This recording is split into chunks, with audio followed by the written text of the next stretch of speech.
आज का कार्यक्रम बहुत ही अद्भुत और अविश्वसनीय, अकल्पनीय है। आप सभी जानते हैं कि हम लोग झारखंड के 25वीं वर्षगांठ अर्थात रजत जयंती समारोह मनाने के लिए अभी से बहुत सारे कार्यक्रमों का आगाज हो चुका है। 25 वर्ष दोस्तों, यानी युवा, एकदम युवा, वैसा युवा जो उठता है, जागता है और तब तक नहीं रुकता है जब तक कि अपने लक्ष्यों को प्राप्त न करेगा। जी, तो इस प्रकार हम सभी जानते हैं कि हम उसी दहलीज पर हैं और यहाँ जितने भी युवा हैं ये एकदम उसी अवस्था को प्राप्त किए हुए हैं जो अभी झारखंड की स्थिति है। आज जो गवर्नमेंट ने हम लोगों को टास्क दिया है कि झारखंड के इतिहास को जानना। आपने बहुत सारे ऐतिहासिक घटनाओं के बारे में भी सुना। झारखंड आज का परिचय नहीं है, ये प्राग ऐतिहासिक कालीन परिचय है। इसको महाभारत काल में इसको कर्क खंड के नाम से जाना जाता है, अर्थात यह प्रदेश कर्क रेखा के नजदीक है, इसलिए इसको कर्क खंड के नाम से जाना जाता है। फिर मुगलकालीन शासन में इसको कुकरा के नाम से जाना जाता है, अर्थात कि यहाँ बहुत सारी वन संपदाएं, इसलिए इसका नाम पड़ा। इसके बाद अबुल फजल की जो किताब है अकबरनामा, उसमें से सर्वप्रथम इसका नाम झारखंड देखा गया, अर्थात झाड़ियों का प्रदेश के रूप में इसको जाना गया और पहचाना गया। तो मैं आपको बताऊं कि इसका जो इतिहास है वो एकदम प्रागैतिहासिक कालीन और यहाँ की जनजातियां जो हैं सो बहुत ही प्राचीन वंशजों की और आदि मानव का परिचायक भी है। आपने सुना कि यहाँ कितने महान पुरुषों का जन्म इस धरती पर हुआ। आप जिस धरती पर खड़े हो, इसी धरती, यही जिला स्कूल जो शुरू में था पूरे झारखंड में, जब अंग्रेजों का अतिक्रमण और यहाँ ज्यादाती बढ़ गए तो बिरसा मुंडा, भगवान बिरसा मुंडा का नाम तुमने सुना होगा।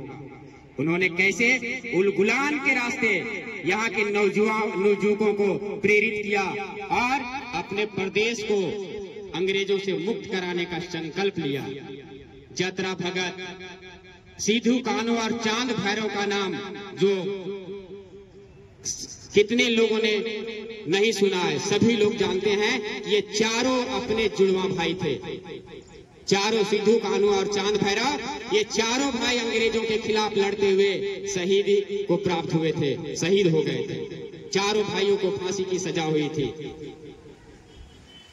तो इस प्रकार से टाना भगत जो आंदोलन था 1914 में, आपने इतिहास में पढ़ा होगा कि कैसे यहाँ के लोगों को पुनरुत्थान, जैसे असामाजिकता और अंधविश्वास को दूर करने का शुरू से इन्होंने प्रयास किया था। और जब असहयोग आंदोलन, गांधी जी आए और यहाँ असहयोग आंदोलन शुरू करे तो यहाँ के लोगों ने बढ़ चढ़कर हिस्सा लिया। जब तो दांडी में पहुंचकर गांधी जी ने नमक तोड़ो आंदोलन, नमक का जो आंदोलन छेड़ा था, सत्याग्रह आंदोलन जो छेड़ा था, और नमक पर जो टैक्स लगाया गया था अंग्रेजों के द्वारा, इसका जो विरोध उन्होंने किया था, तो यहाँ के लोग भी पीछे नहीं रहते। यहाँ भी केबी सहाय, हजारीबाग के निवासी केबी सहाय थे, जिन्होंने खजांची तालाब है यहाँ हजारीबाग में, वहां जाकर के नमक बना करके और कानून को तोड़ा था।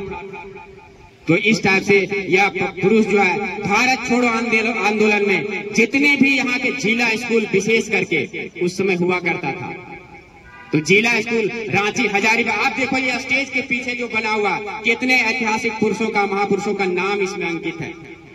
आप जानते हो यह धरती बलिदानों की धरती है।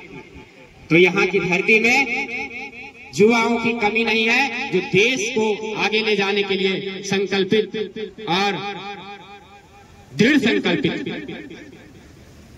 तो आप से भी निवेदन है कि आप भी इस कार्यक्रम में शामिल हो और झारखंड के और इस देश की उन्नति में अपना योगदान देने का कष्ट करो। सभी लोग प्रेरित हो, मोटिवेटेड हो और तब तक नहीं रुकना है जब तक हमारा झारखंड, हमारा भारत पूरे विश्व गुरु जो था उसके रूप में हम जब तक इसको स्थापित न कर दें।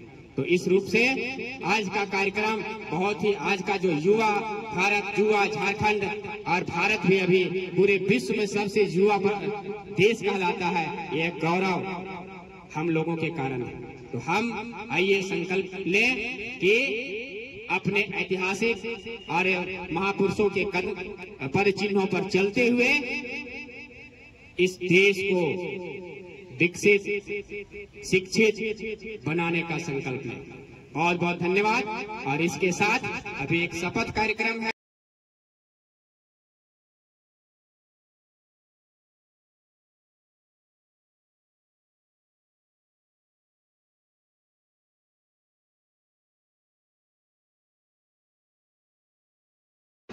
गौरवान्वित हैं कि हम प्राकृतिक संसाधनों से परिपूर्ण, सुंदर और समृद्ध झारखंड के निवासी हैं।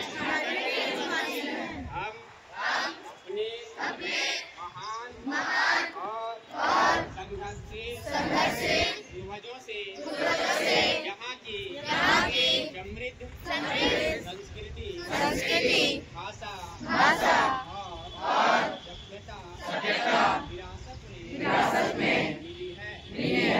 हमारा युवा झारखंड अपने निर्माण के 25 वर्ष पूरा कर रहा है।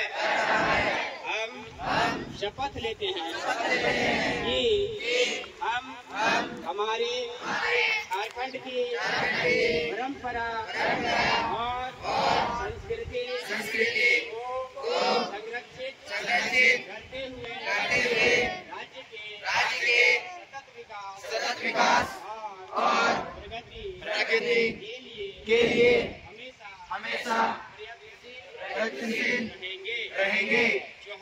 जोहार, जय झारखंड।